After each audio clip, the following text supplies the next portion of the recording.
pertama ini diangkat dari Lukas 21, diawali ayat 25 hingga ayat 36. Lukas 21 ayat 25 hingga ayat 36. Mari kita bacakan secara responsorial. Kami akan membacakan ayat yang pertama, yaitu ayat 25. Kedatangan anak manusia, perumpamaan tentang pohon ara.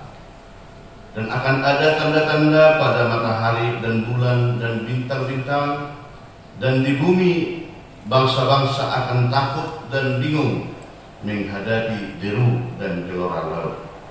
Orang akan mati ketakutan karena kecemasan berhubung dengan segala apa yang menimpa bumi ini, sebab kuasa-kuasa langit akan goncang. Pada waktu itu orang akan melihat anak manusia datang dalam awan dengan segala kekuasaan dan kemuliaannya. Apabila semuanya itu mulai terjadi, bangkitlah dan angkatlah mukamu, sebab penyelamatanmu sudah dekat. Lalu Yesus mengatakan perumpamaan ini kepada mereka, perhatikanlah pohon ara atau pohon apa saja.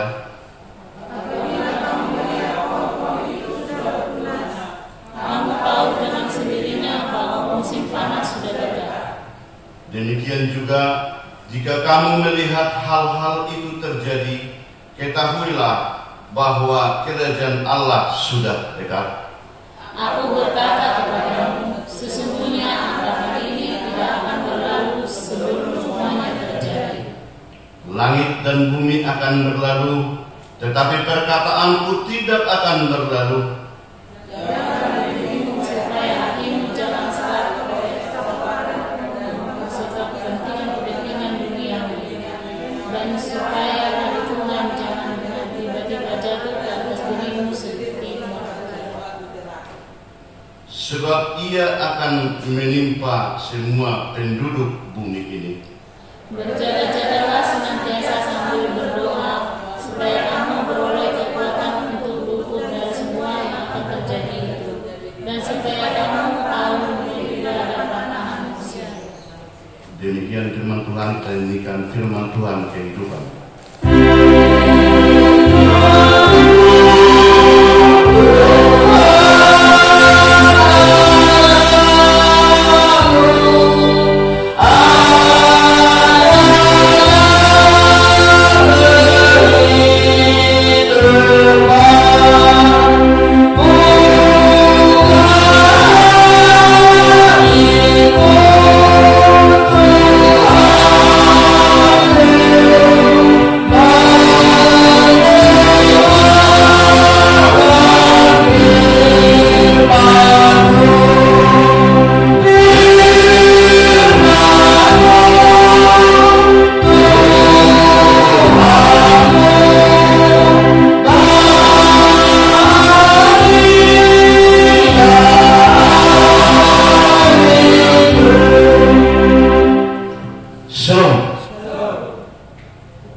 Sangat layak dan pantas kita bersyukur kepada Tuhan, apalagi di saat ini 1 Desember 2024 merupakan hari yang sangat luar biasa, menjadi awal tahun gerejawi, menjadi suatu hal yang kita syukuri. Ternyata Tuhan sangat sayang kepada kita. Amin. Bapak Ibu yang dikasihi oleh Tuhan, ada beberapa kali saya mengikuti kehadiran seorang petinggi negara atau presiden datang ke beberapa tempat. Di saat itu, di antara presiden yang datang ini, begitu banyak pertanyaan di dalam pemikiran. 2 hari yang lewat, saya lewat dari sini, belum ada pohon mangga yang berbuah.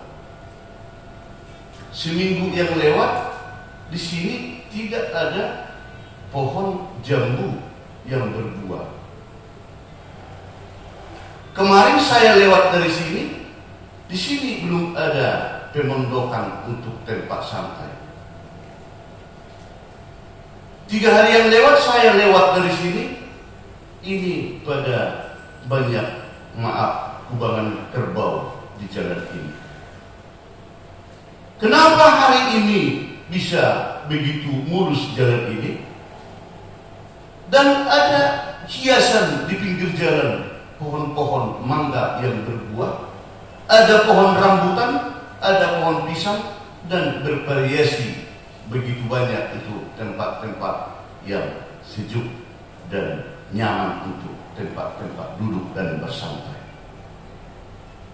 Itu memang ada beberapa kali saya saksikan, Bapak Ibu. Hal apa yang membuat yang seperti itu? Tanya demi tanya, kenapa ini harus dilaksanakan? Di tempat yang lain juga kondisi yang bersamaan dengan membuatkan itu suatu kampung bantar, begitu dilengkapi hal-hal yang begitu bagus dan indah. Di situ juga kami tanyakan Bapak Ibu dan mudah-mudi saudara seiman dalam Tuhan Yesus, mereka bertanya, mengapa ini harus dipoles sedemikian rupa, jalan ini harus mulus, dan di tempat perkampungan ini ada tanaman-tanaman penghijauan?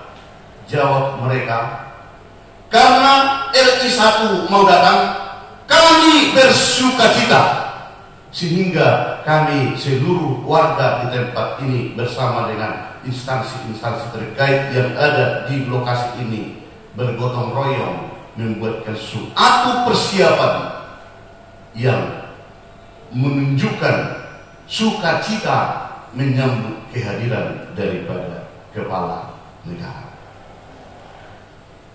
Bapak Ibu yang dikasihi Tuhan, ada juga pernah saya melihat, maaf, seorang ibu yang lagi mengandung anaknya, mulai dari memasuki usia kelima, yang diorek-orek di bukunya sudah selalu perlengkapan-perlengkapan. Contoh, begitu pergi ke pasar dan saya lihat, katanya kalau tidak salah saya membeli pakaian ibu-ibu namanya baby ball. Ada pakaian ibu-ibu itu dan dibeli ada bentuk keranjang-keranjang. Minggu depannya lagi pergi lagi ke pasar, dibeli kerincing-kerincing. Minggu depannya lagi dibeli lagi untuk tempat mandian. Bahkan memasuki usia hampir ke 7 bulan, bahkan ke 8 bulan, di situ sudah dipersiapkan sampai ke popok dan ini segala macam termasuk bedak-bedaknya. Bapak Ibu yang dikasihi Tuhan, kembali kami bertanya, ada apa ini setiap pergi membawa belanjaan yang banyak? Apa jawab mereka? Jawab ibu-ibu yang lagi mengandung ini, tidak lain tidak bukan tetap juga seperti itu.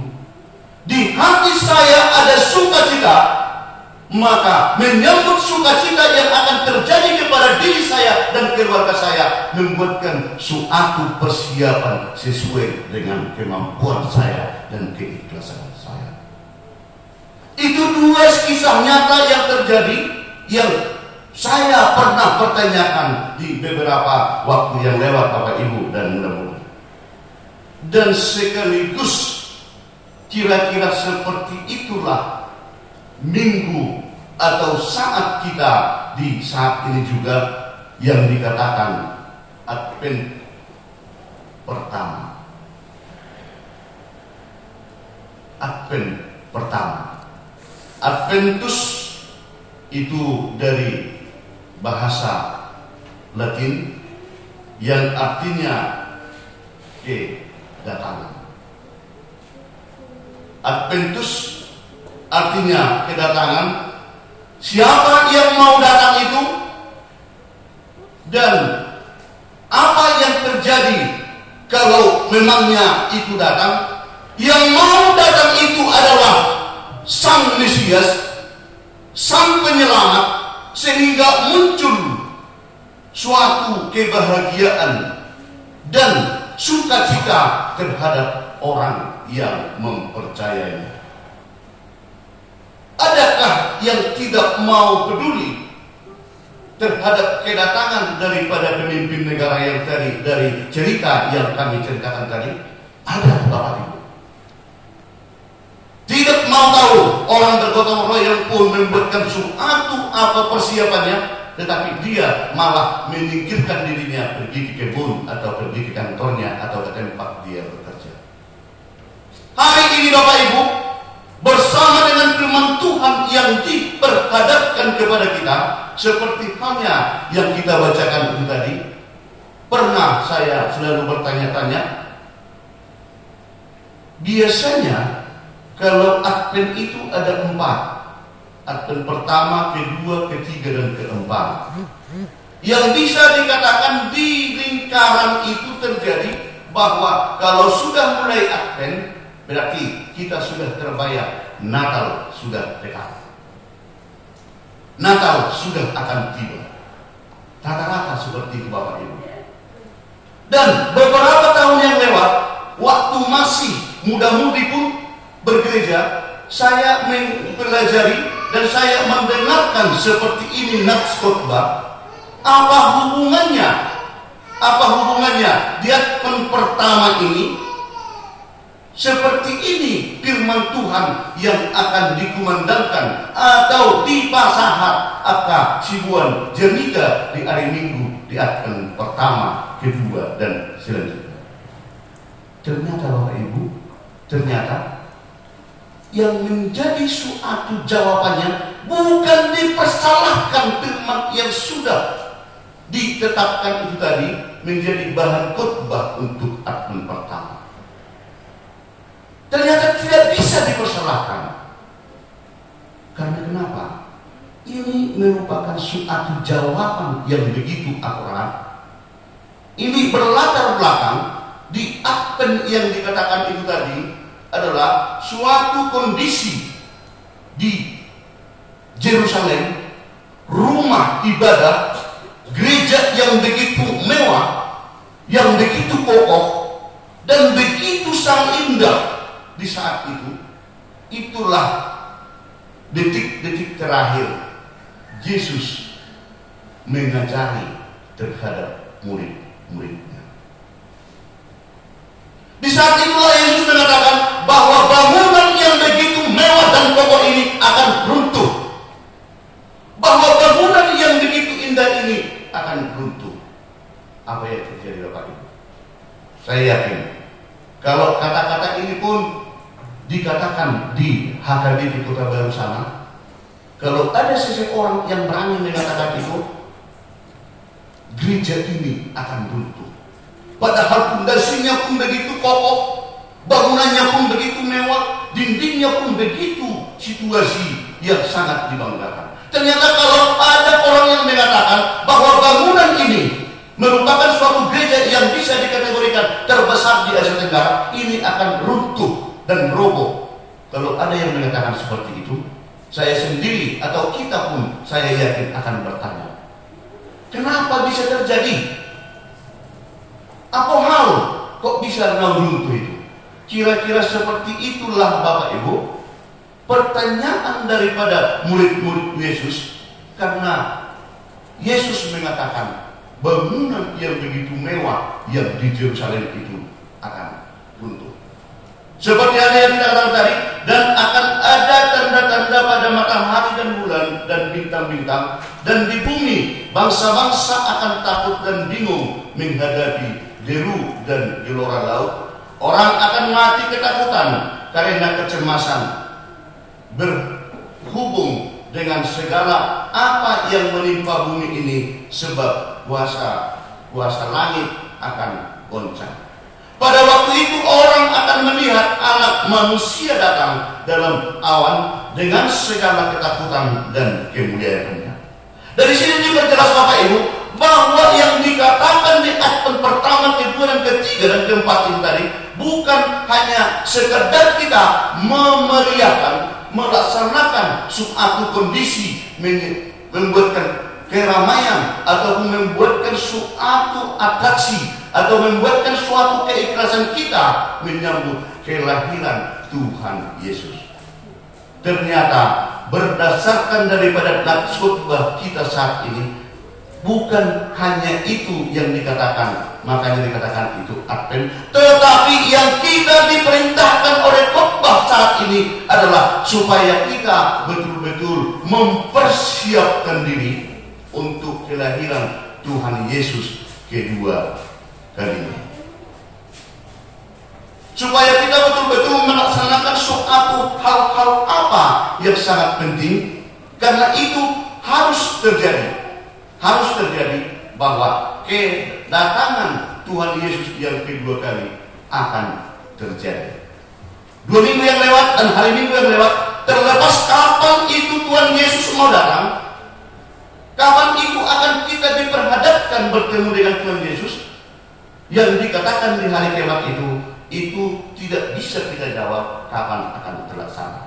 Tetapi saat ini di Advent pertama ini, kita dibubuhi, diberikan kekuatan, diberikan suatu motivasi agar kita betul-betul membuatkan suatu pengharapan yang begitu kokoh bahwa Yesus itu, Sang Juru Selamat itu ternyata betul-betul akan datang. Dan itulah merupakan suatu pemilihan Bapak Ibu muda-mudi yang dikasih oleh Tuhan, bahwa orang yang mempercayai Tuhan Yesus pasti mempunyai pengharapan. Orang yang yakin terhadap Yesus, orang yang yakin kepada Allah yang menjadi pelindung dalam kehidupannya, pasti mempunyai pengharapan. Tapi yang dikasih Tuhan, apa yang menjadi acuan atau yang menjadi suatu penekanan moral kepada kita di saat persiapan kita menyambut Advent ini, kelahiran atau kedatangan Yesus kedua kalinya, yang sekaligus bersamaan dengan kelahiran Tuhan Yesus di hari Natal yang akan kita pestakan sebentar lagi, dikatakan supaya kita tetap berpengharapan yang begitu kuat terhadap kasih karunia Tuhan. Bagaimana cara kita untuk bisa mempunyai pengharapan yang tegas, mempunyai pengharapan yang kokoh? Maka kita mempersiapkan segala sesuatunya dengan sesuai keikhlasan dan ketulusan kita. Apa yang penting kita persiapkan Bapak Ibu? Yang pertama sekali itu menyiapkan diri sesuai dengan apa yang bisa kita laksanakan. Terlebih sembari Natal sudah akan hadir, itu merupakan suatu sarana bahwa kita juga akan tetap bersukacita. Saya yakin di antara kita yang lagi bersujud kepada Tuhan di awal tahun gerejawi ini, pasti dan mungkin ada yang mempunyai suatu kendala dalam kehidupan. Ada yang mempunyai suatu pergumulan yang begitu serius. Ada mempunyai problem yang sangat sulit untuk diselesaikan. Ada mungkin kendala-kendala pemikiran yang begitu alot yang tidak bisa dituntaskan. Seperti halnya yang dikatakan tadi, lalu Yesus melakukan perumpamaan ini kepada mereka, perhatikanlah pohon ara atau pohon apa saja. Apabila kamu melihat pohon-pohon itu sudah bertunas, kamu tahu dengan sendirinya bahwa musim panas sudah dekat. Demikian juga jika kamu melihat hal-hal itu terjadi, ketahuilah bahwa kerajaan Allah sudah dekat. Begitu banyaknya pergumulan kesulitan, adanya penganiayaan yang terjadi, adanya duka yang terjadi di keluarga, sehingga di saat-saat dulu dan bahkan sekarang pun ada yang mengalami rasa ketakutan. Banyak yang mengalami rasa kebimbangan. Di Hamaon nasowoy Turki adongdo negeri olo naik tubadelian. Di dalam perjuangan hidup yang berbagai macam problem dan kemelut, mungkin ada yang mau menyerah dan tidak punya pengharapan lagi untuk tetap bersemangat menjalani hidup ini. Firman Tuhan saat ini mengatakan, jangan takut, Tuhan tetap akan datang untuk membantumu. Apapun kemelut, apapun kondisi yang membuatmu menjadi ketakutan ataupun menjadi suatu problem yang sulit dalam kehidupanmu. Kalaupun ada penyakit yang hadir terhadap keluarga, jangan takut. Mesias akan datang membangkitkan untuk siapa yang berserah dan memohon kepada Tuhan. Dan itulah yang dikerahkan, yang disampaikan oleh khotbah kita pada saat ini, Bapak Ibu, supaya kita di detik-detik mempersiapkan diri ini bisa tetap menjaga hati. Itu yang paling utama, Bapak Ibu. Terlalu sering akibat pergumulan kesulitan hidup, tingkah daripada tetangga, tingkah daripada keluarga, sehingga kita sulit menjaga hati. Firman Tuhan saat ini dalam hal mempersiapkan diri, persiapan di akten pertama, kedua sampai keempat ini, ternyata kita diajari supaya bisa menjaga hati. Itu merupakan inti daripada persiapan yang kita laksanakan di saat seperti sekarang ini, Bapak Ibu. Seperti halnya yang dikatakan di Amsal 4 ayat 23, jagalah hatimu dengan segala kewaspadaan, karena dari situlah terpancar kehidupan. Kalau kita ternyata bisa menjaga hati kita, kita ternyata bisa mempersiapkan diri kita dengan menjaga hati, bahwa itu merupakan kehidupan yang dikehendaki Tuhan sudah menjadi milik kita. Yang kedua, kita penting menjaga pikiran. Kondisi-kondisi kesulitan, kondisi-kondisi pergumulan, kondisi-kondisi kemelut yang betul-betul mengelilingi kita bisa menggerogoti pemikiran kita, yang aturannya tetap berserah kepada Tuhan, yang aturannya tetap masih berpikir yang positif, bahwa itu semuanya proses yang harus dijalani, tetapi bisa, kalau kita tidak menjaga pemikiran, bisa berdampak terhadap hal yang tidak sewajarnya. Yang ketiga, Bapak Ibu, dalam hal persiapan diri itu tadi, penting kita menjaga ataupun mempersiapkan, menjaga perbuatan. Bapak Ibu yang dikasihi oleh Tuhan, di saat seperti ini kebutuhan pasti banyak dan kepentingan pasti bertambah. Rencana keluarga tetap juga mungkin bertambah dan bertambah, tetapi bisa dalam kondisi yang seperti ini salah kita menyikapi dengan banyaknya itu kebutuhan dan pergumulan, sehingga dalam bertindak pun pernah dan mau bahkan sering dilaksanakan orang tidak sesuai untuk persiapan menyambut kehadiran Sang Mesias. Di sini melalui firman Tuhan saat ini kita diajari, kita diajak supaya tetap membuatkan suatu penjagaan yang ketat terhadap perbuatan, dan di saat yang seperti ini diajak kepada kita supaya tetap semakin menjaga ketahanan kita, menjaga ketahanan. Apakah sampai kita bisa di hari yang Tuhan ketahui mau datang? Di hari kedatangan Tuhan Yesus kedua kalinya, yang semua akan berlutut kepada Tuhan nantinya, dan tidak ada lagi yang bisa dikompromikan di detik-detik terakhir itu. Hal itu Bapak Ibu dan mudah-mudi kita diajari supaya bertahanlah, jalani seluruh prosesnya dengan berserah kepada Tuhan. Laksanakan, mari kita perbuat apapun yang bisa kita pikirkan dengan pemikiran yang sesuai dengan kehendak Tuhan, supaya berkat yang akan diserahkan oleh Tuhan kepada kita kesampaian sesuai dengan hakikat Tuhan. Terlebih Bapak Ibu yang dikasihi oleh Tuhan,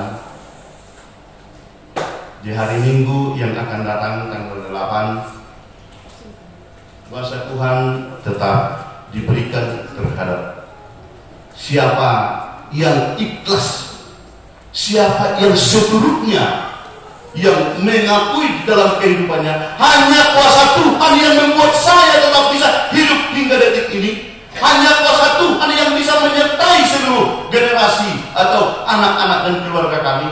Kami tetap menyampaikan persembahan kudus kami, hidup kami persembahkan kepada Tuhan. Pakailah saya Tuhan agar memuji dan tetap memuliakan nama. Inang dalam Subtua RD Borusitorus dengan aman pendianan, suatu hal yang tidak bisa dipikirkan orang lain, suatu hal yang mungkin selama ini yang belum pernah dibayangkan dan dipikirkan, tetapi Tuhan berkata lain. Tuhan yang memilih dan Tuhan yang menangkap. Lakukanlah apa yang dikehendaki oleh Tuhan, ikhlaskan semuanya, bahwa Tuhan akan semakin memberkati. Demikian juga kita Bapak Ibu, kalau ada yang sudah kita betul-betul begitu ngotot bahwa Tuhan itu maha memampukan kita, bahwa Tuhan itu semakin memperlengkapi kita dalam segala hal, apapun pergumulan kita Bapak Ibu, apapun kesulitan kita, dan apapun problema yang kita hadapi, tidak ada solusi lain. Mari kita tetap berserah kepada Tuhan. Tuhan pasti memampukan kita untuk melewati seluruh proses-proses yang beraneka ragam itu. Di saat di gereja tetangga sudah begitu banyak hiasan-hiasan, di saat swalayan-swalayan sudah diramaikan dengan menjamu Merry Christmas, saya yakin dan kita masing-masing yakin bahwa HKIP Penerangan Jambi akan tetap bersukacita menyambut Advent yang akan kita jalani, bahwa kehadiran Yesus yang kedua kalinya, HKIP Penerangan tetap bersukacita dan memuliakan nama Tuhan. Amin. Kita nyanyikan Telah Kudengarkan.